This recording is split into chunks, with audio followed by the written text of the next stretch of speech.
So I'm not only happy to be back at the Hillstead, I'm happy to be here at all.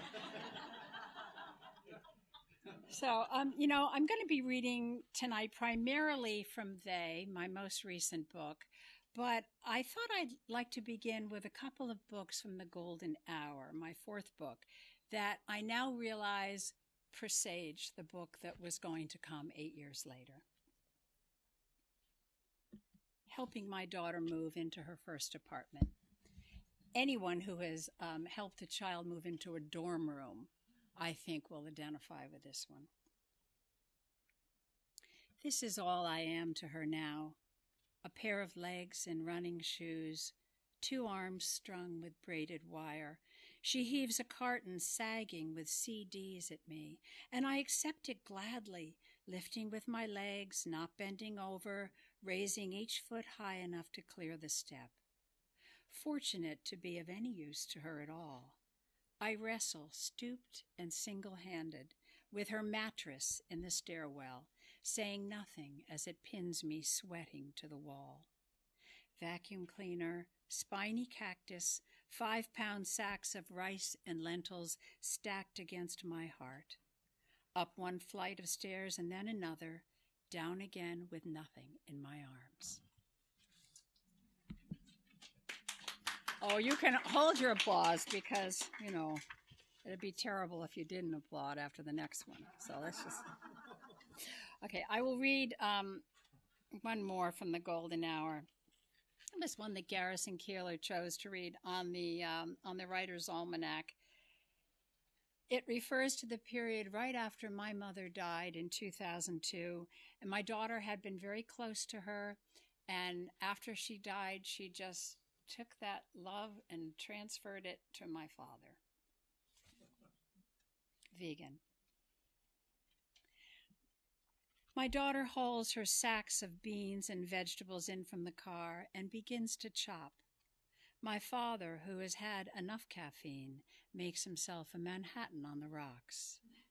It's Sunday, his night for sausage and eggs, hers for stir-fried lentils, rice, and kale. Watching her cook eases his fatigue and loneliness. Later, she'll trim his toenails.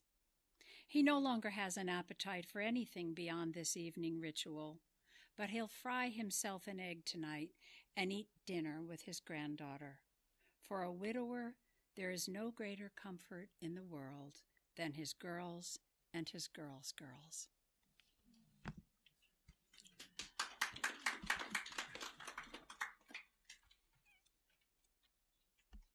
Okay, I will now read some poems from They.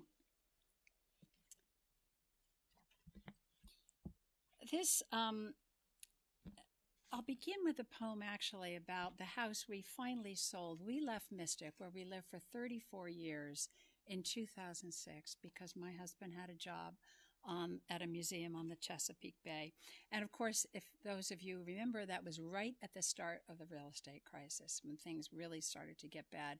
And we owned an 1840 house, and apparently young families don't want old houses anymore.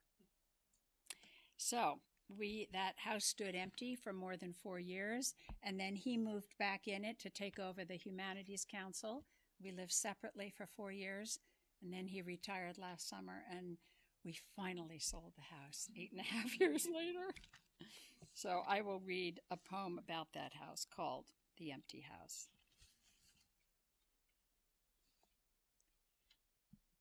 House that we bought just a month before we were married. After the wedding, the rooms unfolded anew. House where I brought the baby straight from the hospital, sat at the dining room table, unbuttoned my blouse.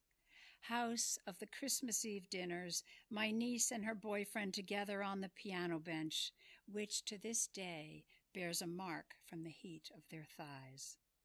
House of the homework assignments, the three of us up half the night, making 2-inch tall teepees of bark from the birch tree and little plaid bedrolls cut from an old flannel shirt. House so toxic with anger, a teenager's venomous mouth, that for 3 years we dared not have anyone over for dinner. Then, when she left us for college, A silence so vast, we inflicted our surplus endearments on a long-suffering 12-year-old cat. House of near-human sounds, bone creaks and moaning, sighing and wailing in storms. House of our long years of marriage, your limbs entwined around mine like ivy around the round stones of the stone walls surrounding the yard. House of the woodpile, the woodshed, the canvas wood carrier carried 6 times a day from the shed to the wood stove, the smell of felled maple and oak.